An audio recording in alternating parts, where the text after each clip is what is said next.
Isinagawa ng ambag ang 3 million pesos fund transfer sa Basilan Medical Center para sa pagpapalakas ng serbisyong pangkalusugan.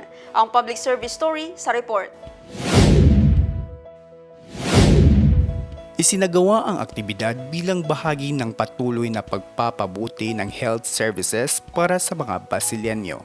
Personal na tinanggap ang tseke ni City Norosamsi Kasalin Amilasan Medical Center Chief 2. Ayon sa kanya, malaking tulong ang pondong ito upang higit pang mapabuti ang serbisyo para sa kanilang mga pasyente. Kasabay nito, nagsagawa rin ng consultative meeting upang talakayin kung paano mapabilis at mapahusay ang paghahatid ng serbisyong medikal ng ambag sa ospital.